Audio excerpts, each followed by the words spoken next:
harapan bahwa seni tangguh tetap lestari itu sangat besar. Dan mudah-mudahan menjadi suatu pengetahuan yang lebih baku. Karena seni tangguh ini milik kita yang sangat unik dan tidak dimiliki oleh bangsa lain. Saya pernah korespondensi dengan seorang pekeris dari Hawaii ya, Gareth Soliom ya. Dia berkata bahwa tangguh itu milik Indonesia. Dia tidak bisa mengikuti tangguh. Mungkin dianggap kurang ilmiah mungkin. Tetapi dia bilang bahwa untuk keilmuan menentukan tangguh itu lebih cenderung mengikuti cara-cara museum. Cara-cara museum adalah secara geografis. Keris ini ditemukan di mana, itulah dituliskan bahwa keris ditemukan di Cirebon, keris ditemukan di Solo, keris mungkin diberikan, dihibahkan ke museum oleh si A, si B, si C. Tetapi kalau yang namanya tangguh keris menentukan sebilah keris dengan gaya yang demikian adalah keris Majapahit, ini keris Mataram, itu katanya milik orang Jawa. Ini menurut Gareth Soliom ya. Saya sering koresponden masih. Dia pernah hidup di Solo 6 tahun, meneliti keris juga, meneliti kain tradisional, dan juga sekarang ada di Hawaii sebagai seorang lecturer dan juga penjaga library, perpustakaan. Nah, keris dipelajari oleh leluhur kita hingga banyak sekali indikator yang kemudian disusun dalam buku-buku kuno, seperti tentang pasikutannya atau segi bentuk, rincikan, gaya dari setiap zaman kerajaan, tantingan. Nah, ini juga sangat penting. Pengamatan bahan besi dan pamornya, bahkan tintingan, suara besinya ditinting, ya, itu menjadi panduan untuk menentukan tangguh keris. Nah, namun peninggalan literasi kuno itu tidak sesempurna literasi zaman sekarang, karena waktu itu tidak disertai foto-foto sebagai data faktualnya. Maka sebetulnya komunitas cinta budaya sangat sulit untuk mendapatkan pembicara yang mau dan berani berbicara di forum ini. Ini cukup sulit, dan saya berterima kasih sekali dengan Mas Agung Prasetyo dan Mas Adi Sulistiono yang memiliki jam terbang cukup tinggi, namun juga berani tampil di sini. Mungkin karena seni tangguh yang sangat sulit ini sudah ditemukan metode-metode dan pembuktian dari kedua narasumber. Monggo, pembicara pertama mungkin Mas Agung dulu, Mas Agung Prasetyo. Silahkan memperkenalkan diri dan juga tolong biografi tentang kapan bergaul dengan keris, pengalaman-pengalaman, dan lain sebagainya. Monggo silakan Mas Agung.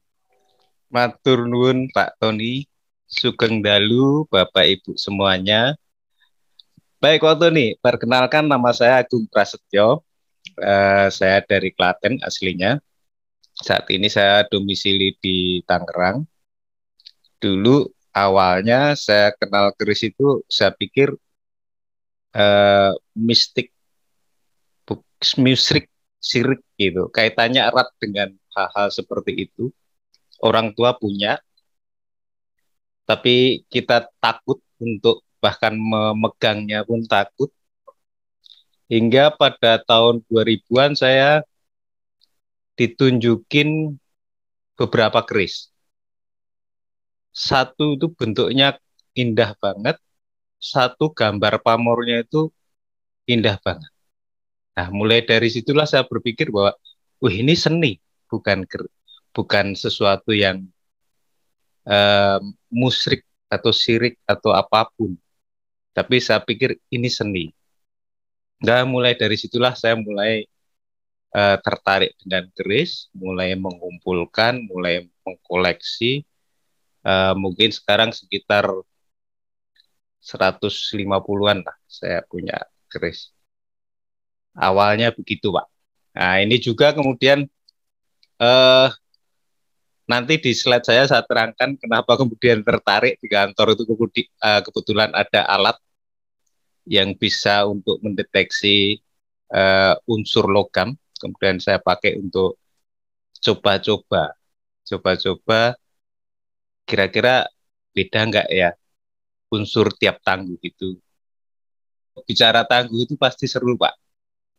Karena setiap pekeris, kalau ngobrol pasti ujungnya akan nanya tangguh. Itu hampir pasti. Biasanya kalau yang baru-baru atau yang teman-teman yang baru-baru kenal, biasanya paling dulu dia nanya tangguh. Ini tangguh apa, Pak? Ini tangguh apa, Pak D? Kalau yang sudah lama, yang sudah ada jam terbang, biasanya muter dulu. Dia ngelihat dulu pamornya seperti apa. Dia ngelihat dulu besinya seperti apa, seloroknya seperti apa, baru tetap ujungnya akan nanya, ini tangguh apa. Yang kedua, kalau bicara keblondrok nih, kalau kita lihat fenomena di medsos, misalnya di FB itu, wah selalu rame, Pak.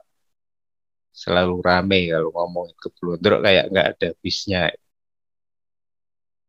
Yang ketiga, tidak bisa dipungkiri bahwa tangguh merupakan salah satu kriteria dalam penilaian Tosanaji. Tuh sirapuh morjo ngunbuh. Utuh, keutuhan, si besinya, rap garapnya, puh sepuhnya, mor pamornya, jowo-jonya, ngun wangutnya, guh tangguhnya. Nah, ini dalam keseharian para pekeris eh, hampir hampir pasti kita akan ngobrolin ini terus. Nah, ternyata kalau kita lihat di Centini, salah satu rujukan utama ya bagi para pekeris di jilid 2 pupus 108, itu juga pembahasan tentang keris antara Mas Cibulang dan Kinom Petaram itu juga diawali dengan pertanyaan tentang tangguh. Ini saya bacakan ya. Bentuknya pocong. Mas Cibulang kalau wau tumbas duung. Leres tasih wetah. Tanyo tangguh dapur meki. Kuro kirang terang lajeng sowa. Yang artinya Mas Cibulang tadi membeli keris. Kerisnya lurus, masih utuh. Bertanya-tanya tentang tangguh dan dapurnya.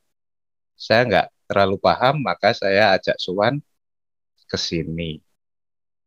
Kira-kira terjemahannya begitu. Jadi memang bukan hanya kita aja yang sangat tertarik tentang penangguhan, ternyata sudah dari zaman dulu, sudah dari sononya, masalah tangguh ini sering diperbincangkan, sering dipertanyakan. Terus apa artinya tangguh? Dalam keseharian, dulu waktu saya masih kecil, saya masih samar-samar suka mendengar tangguh atau nangguh, pinter nangguh. Yang saya pahami artinya adalah nangguh itu ngepaske atau memperkirakan saat yang tepat. Misalnya kita kerja bakti nih, disuruh kerja bakti dari jam 6 pagi sampai jam 10 katakanlah.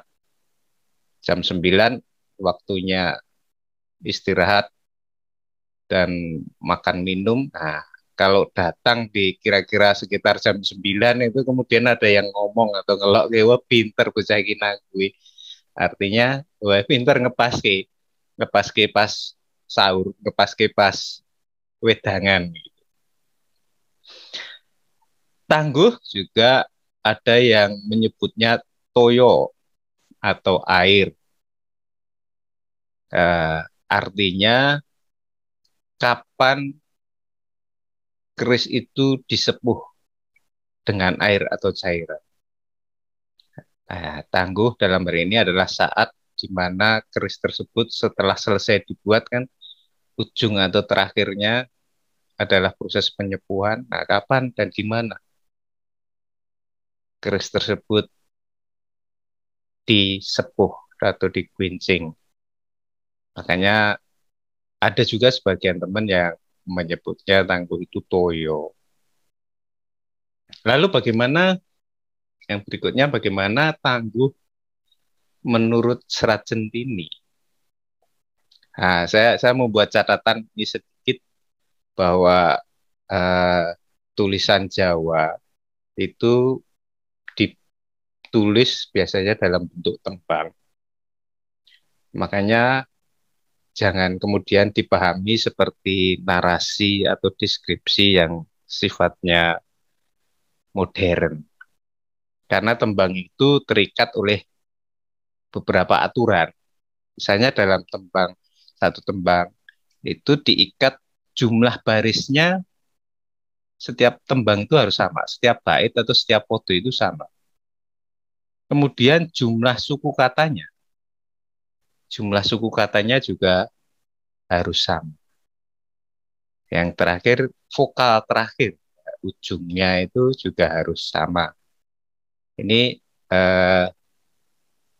cukilan dari Centini Jilid 2 Pupuh 109 yang berupa tembang pangkur. Tembang pangkur ini salah satu dari Mocopat. Setiap foto, ini saya kutip foto 15, 16, nanti di belakang ada foto 17. Setiap foto itu pasti jumlah barisnya sama. 1, 2, 3, 4, 5, 6, 7. Foto berikutnya juga pasti 7. 1, 2, 3, 4, 5, 6, 7. Jumlah suku kata dalam setiap baris. Misalnya, engkang winastan sikutan, ada 8 suku kata. Maka yang bait 16 pun ada 8. Nitik pamor pesi wojo. Yang berikutnya yang disebut dengan guru lagu. Ini konsonan terakhirnya. Ini konsonan terakhir. A, I, U, A, U, A, I. Pasti juga sama polanya dengan bait berikutnya. A, I, U, A, U, A, I. Dari sini kita bisa bayangkan betapa tidak mudahnya kemudian leluhur kita itu mengungkapkan sebuah gagasan, mengungkapkan sebuah ide, mengungkapkan sebuah pengetahuan yang harus dituangkan dalam bentuk lagu atau tembang yang sudah sedemikian rigidnya diatur, sedemikian kakunya diatur. Itu pengantar tentang tembang. Ini untuk tembangnya saya bacakan, Bapak Ibu. Ingkang winastan sikutan, tuwin tangguh punika ingkang pundi. Kulup sikutan puniku lelaguning garapan. Lawan wondo ulat-ulataning buwung. Tangguhiku kira-kira awit sikutan pinirit. Nitik pamor wesi wojo ingkang perlu tabrini niteni. Estu yen widating tangguh sareh ning kira-kira kadang nyamleng tar kadang kirane luput. Iku waton kawujudan kang wus ulun uningani. Terjemahan bebasnya kira-kira begini. Yang disebut sikutan dan tangguh itu yang mana? Anakku, sikutan itu satu, lelaguning garap. Yang kedua, wondo ulat-ulataning buwung. Berhubung tangguh itu merupakan perkiraan yang disarikan dari pengamatan sikutan. Nitik pamor wesiwojo, mengidentifikasi atau mengenali pamornya, besinya, bajanya yang tekun kalau ingin memahami tentang Tangguh. Berhubung Tangguh merupakan perkiraan, kadang nyamleng, kadang sesuai dengan yang diharapkan, kadang keliru. Itulah kenyataan yang saya pahami. Kira-kira terjemahan bebasnya begitu. Jadi dari tembang itu dapat kita simpulkan bahwa Tangguh adalah kesimpulan dari pengamatan. Satu, pasikutan. Yang kedua adalah pengamatan material penyusun bilah, yaitu pamor, besi, dan bajanya. Pasikutan sendiri terdiri dari dua hal. Yang pertama, lelaguning garam, atau istilah terjemahannya adalah model atau jengkok atau gaya dari bilah. Nah, gaya bilah, gaya keris itu disusun dari rician-riciannya. Yang kedua, bagian dari pasikutan adalah wondo ulat-ulataning guwung, yaitu mengenal air muka bilah. Ini memang kalau memahami air muka ini memang diperlukan jam terbang, karena ini kaitannya dengan rosok. Nanti di tembang berikutnya akan ada cukilannya bagaimana tidak mudah untuk memahami atau mengenali air muka sebilah keris. Yang kedua tadi adalah mengenali materi penyusunnya. Materi penyusunnya terdiri dari pamor, besi, dan baja. Ini sebenarnya juga terdiri dari dua hal. Yang pertama, pengenalan terhadap material itu sendiri, dan yang kedua adalah teknik penyusun atau mengkonstruksikannya, menyusun, nguletnya. Itu tiap zaman biasanya memiliki ciri yang berbeda-beda. Nah, ini tabel penangguhan yang dibuat oleh Pak Haryono Guritno almarhum. Ini dituangkan dalam bukunya Keris Jawa. Yang sebelah kiri adalah tahun Masehi. Nah, ini biasanya teman-teman yang awam ini pertanyaannya di sini. Ini keris buatan tahun berapa, Mas?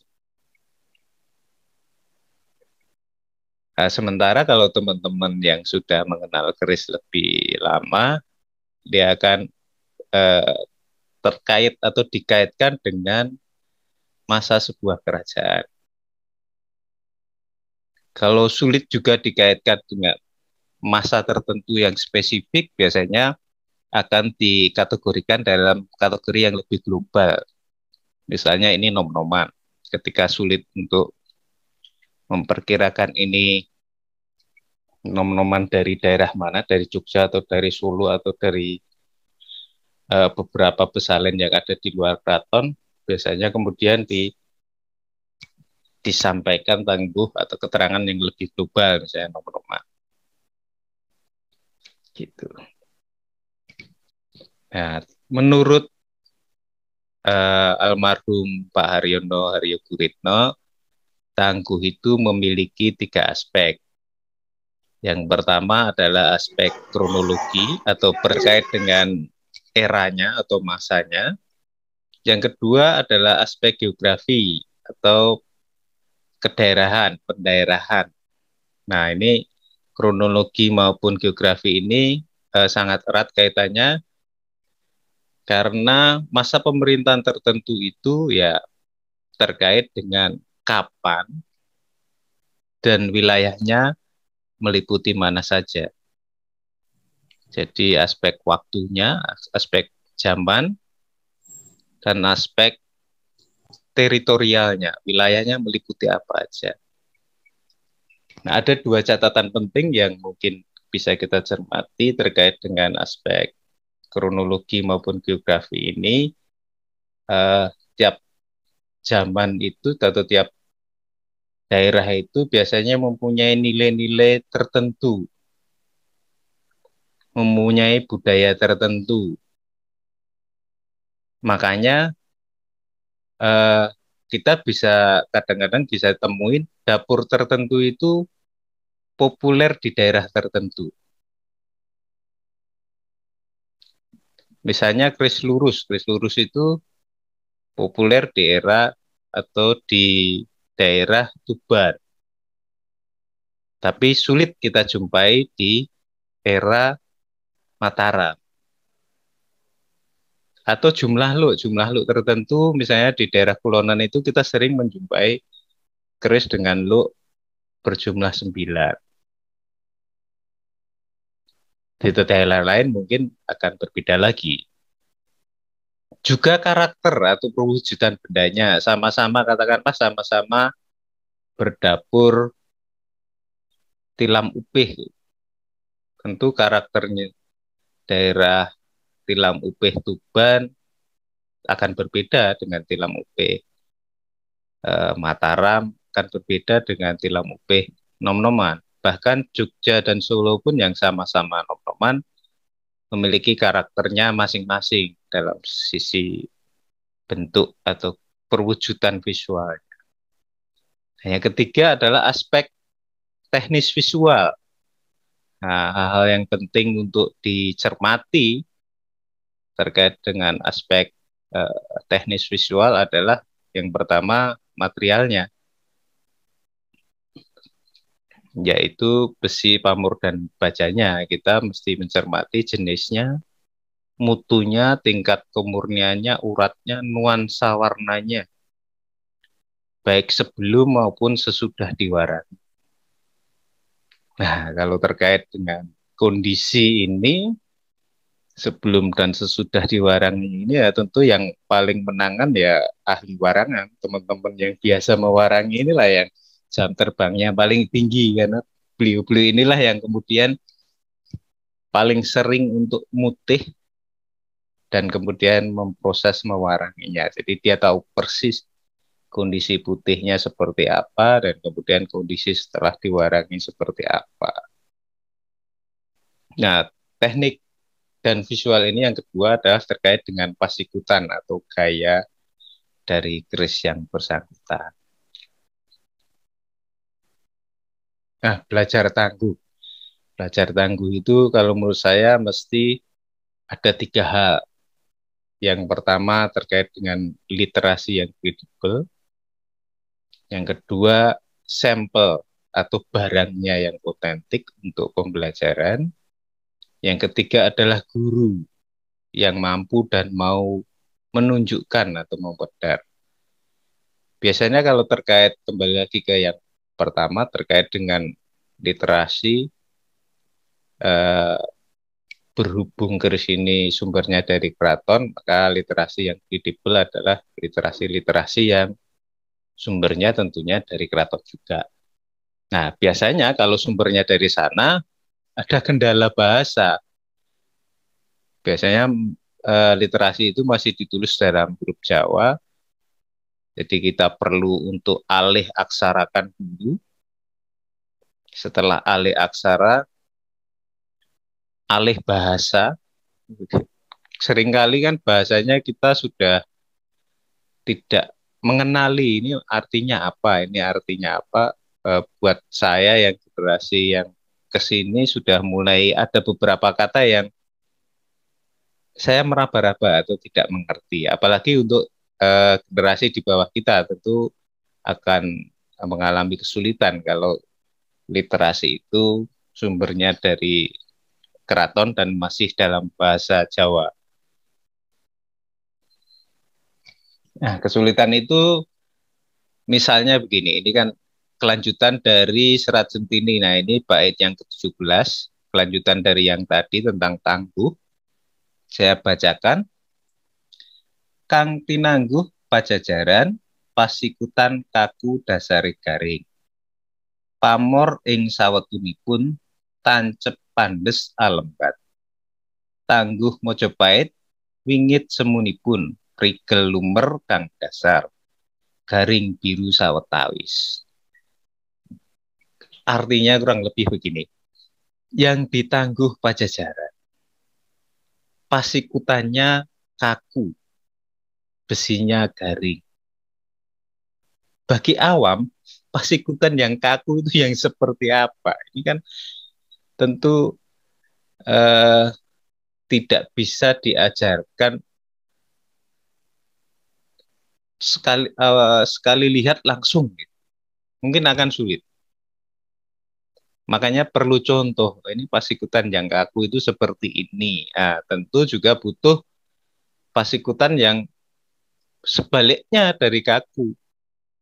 Demes itu, yang demes itu, yang luwes itu seperti apa? Dasarnya garing, besinya garing. Ya, besi yang garing itu yang seperti apa? Memang ada besi yang basah.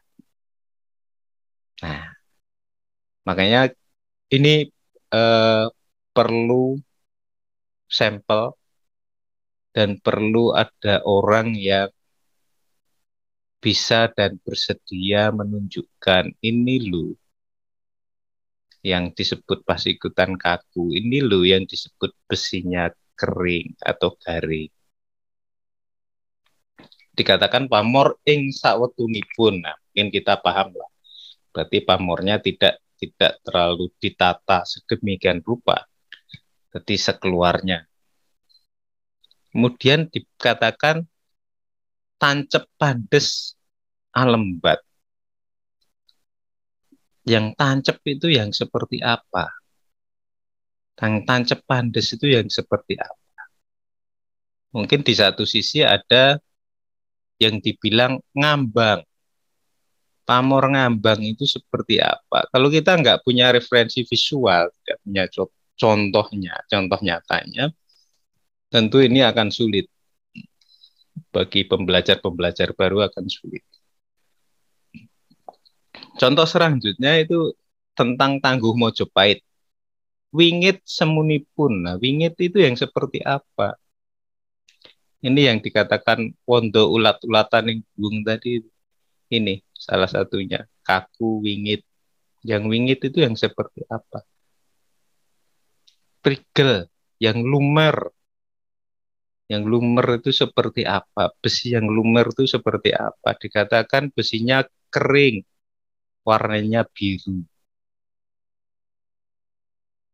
Apakah kita pernah melihat besi yang warnanya biru? Nah, yang disebut biru seperti ini yang seperti apa? Tentu kita, inilah kesulitannya kita ketika kita belajar tangguh, maka kita butuh uh, tiga hal yang saya sebutkan tadi di atas. Nah, kalau kita bicara tangguh memang seringkali ini akan menjadi sumber kegaduhan dan perseteruan bahkan. Jadi Pak Tony di awal bilang sangat sulit untuk nyari narasumber yang mau ngomongin tangguh. Ya karena ini, karena biasanya kemudian menjadi sumber pertengkaran. Ya kenapa? Karena tangguh ini kan kaitannya dengan kelangkaan. Misalnya yang dicari-cari orang adalah tangguh pajang, katakanlah. Kenapa tangguh pajang dicari? Ya di samping kualitas barangnya bagus, dia langka. Dia cuma satu periode raja saja. Makanya dicari-cari. Nah, dalam konsep benda koleksi apapun, itu yang langka itu yang dicari. Dan biasanya kemudian nilai maharnya tinggi. Nah, kalau tangguhnya keliru ternyata inilah kemudian yang menjadi eh, sumber pertengkaran. Yang kedua, kurangnya kesadaran bahwa tangguh itu perkiraan. Tadi dikatakan bahwa tangguh itu perkiraan. Melihat apa? Melihat gaya kerisnya, melihat pasikutannya, melihat gayanya, melihat wondo ulat-ulataning duwung, dan melihat materialnya. Dan ini tidak mudah untuk menguasai, untuk memahami semua aspek ini, karena diperlukan jam terbang yang tinggi. Harus banyak melihat, harus banyak tahu. Kalau yang besinya tangguh, Majapahit seperti ini, tangguh. Mataram seperti ini, tangguh. Kabudan seperti ini. Nah, ini kan kita perlu melihat banyak keris, ratusan atau mungkin bahkan ribuan untuk kita bisa kemudian menangguh dengan agak tepat. Nah, makanya PR tangguh adalah PR besar orang-orang berkerisan. Zaman sudah berubah, zaman sudah bergeser. Kalau zaman dulu budaya kita adalah budaya tutur dan sinengker adalah hal yang wajar. Tidak mau menunjukkan ke semua orang itu hal yang wajar. Masih banyak yang menganut paham itu bahkan sampai sekarang. Tapi sekarang orang-orang mulai menuntut adanya sesuatu yang terukur, adanya sesuatu yang pasti, ada kepastian. Ini ilmu barat mulai menyeruak di kehidupan hari-hari kita, mulai terlibat dalam segala aspek kehidupan kita, mau nggak mau ya akibatnya ya kita juga terkait tangguh ini juga kadang-kadang kita pengen ada sesuatu yang terukur. Nah, masalahnya sampai sekarang itu masih minim penelitian ilmiah tentang tangguh ini. Makanya kalau saya sih membayangkan kalau seandainya saat ini sudah punya alat atau ada alat untuk mengukur, mendeteksi umur Tosan Aji, umur logam itu secara objektif, mungkin setelah itu baru bisa kita buatkan bank data visual, varian langgam, atau varian material tiap tangguh. Wah, itu baru keren itu kalau itu bisa terjadi. Yang kedua, saya melihat upaya-upaya saat ini yang terkait dengan keris baru. Keris baru sudah mulai banyak yang mau atau berani mengeluarkan sertifikat atau surat keterangan. Ini kalau mau menganut dengan pola pikir modern ya, ini memang harus kita lakukan. Sehingga nanti di kemudian hari anak cucu kita tidak perlu ribut lagi, dispute lagi tentang ini kapan dibuat, keris ini kapan dibuat.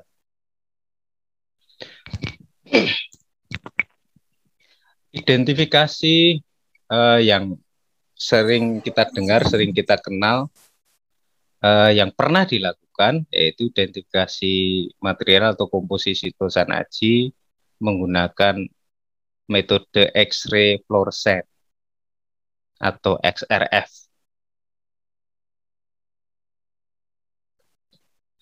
Dulu yang pernah melakukan ini adalah ilmuwan-ilmuwan dari Batan, yaitu Pak Haryono Arumginang, Pak Sudiartomo Suntanto, dan Pak Budi Santoso. Ini dituangkan di tulisannya Tosan Aji ditinjau dari segi metalurgi tahun 1983, sudah 35 tahun lebih ya dari sekarang gitu. Nah, objek yang diuji waktu itu ada 8 keris, 5 tombak, dan 1 pedang. Juga ada meteor atau pamor Prambanan, kepunyaan KGPH Sumur Diningrat. Hasil pengujiannya dari 13 Tosan Aji yang diuji, semuanya mengandung titanium. 1 keris yang diduga tangguh Mataram mengandung titanium dan nikel. Mungkin dugaan saya berdasarkan hasil pengujian ini kemudian tersebar ke masyarakat umum, ke khalayak, bahkan sampai ke kita sekarang. satu pemahaman bahwa keris-keris kita ini ringan, kuat, itu disebabkan karena kandungan titaniumnya. Ini mungkin. Yang kedua terkait dengan hasil pengujian marmor Prambanan, ditemukan komposisinya ada kapur, titanium, besi, zirkonium, dan niobium. Dan di situ dikatakan tidak ditemukan unsur nikel. Agak menarik ini kalau kita bandingkan dengan hasil penelitian dari Laboratorium DREP Kebun Raya Bogor yang kemudian dikutip oleh Pak Jesper dan Mas Pringadi, ini tahun 1930. Di dalam bukunya dikatakan bahwa pamor Prambanan itu memiliki komposisi besi 49%, nikel 4,7%, fosfor 0,53%. Ini ternyata agak berbeda nih dengan hasil penelitiannya Pak Haryono Arumbinang dan kawan-kawan terkait dengan pamor Prambanan. Nah, 35 tahun kemudian ini yang saya lakukan bersama teman saya waktu itu Pak Immanuel Hindiarta. Kebetulan di kantor itu ada alat XRF. Sebenarnya alatnya dua. Satu XRF, satu spektro. Yang spektro ini jauh lebih detail hasilnya, lebih lengkap, lebih detail, lebih lengkap. Yang diukur pun juga lebih banyak. Tapi dia membutuhkan prasyarat kondisi. Bilah atau barang yang diukur harus bersih dari pengotor lain. Kalau perlu diamplas, ini kan repot ini kalau mesti diamplas. Nah, maka saya memilih dengan pengujian XRF sama dengan metodenya dengan ya digunakan Pak Haryono Arumbinang. Dulu saya berpikirnya gini, latar belakang pengujian. Saya berpikir untuk menguji apa yang saya pahami. Selama ini saya belajar keris, saya memiliki pengetahuan yang menurut saya benar, yang saya peroleh dari budaya tutur itu tadi, dari para leluhur terdahulu, dari teman-teman, dari medsos, dari mana-mana, sehingga saya mempunyai sebuah pemahaman. Oh, kalau Tangguh Kabudan itu seperti ini. Oh, kalau Tangguh Mojopahit itu seperti ini. Oh, kalau Mataram seperti ini dan seterusnya. Nah, ini pengen saya uji. Kira-kira bisa nggak ya ini kalau kita uji dengan pendekatan komposisi. Apakah tiap zaman mengandung komposisi yang berbeda?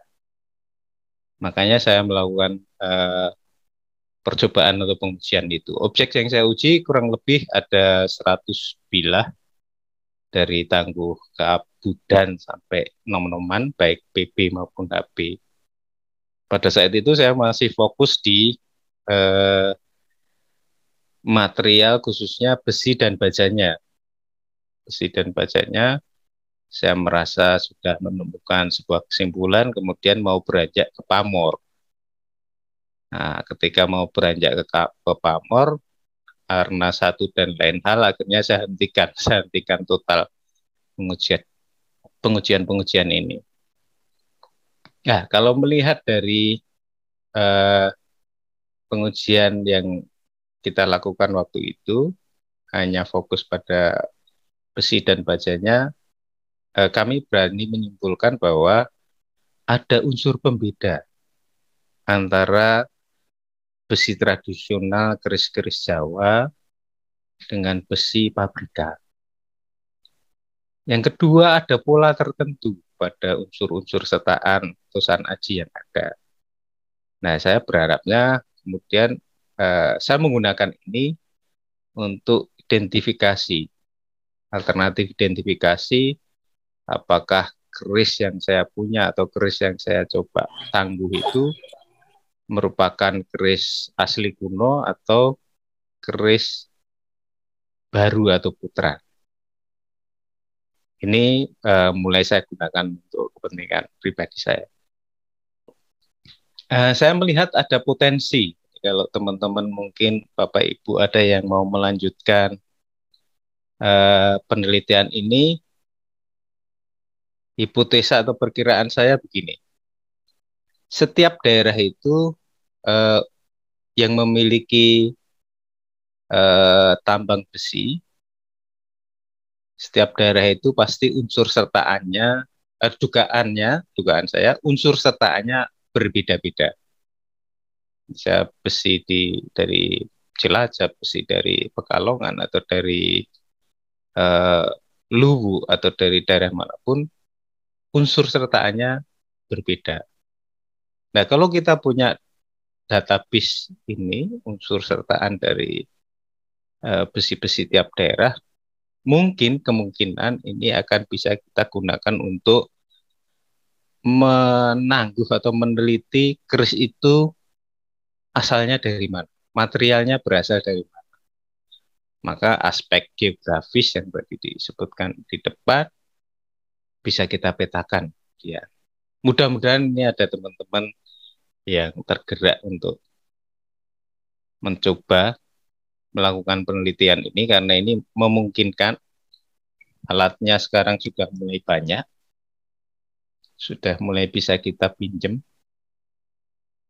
Jadi kalau ini kita punya petanya, mudah-mudahan kita nanti akan punya akan bisa mengidentifikasi keris ini besinya dari daerah sana, keris ini besinya dari daerah situ.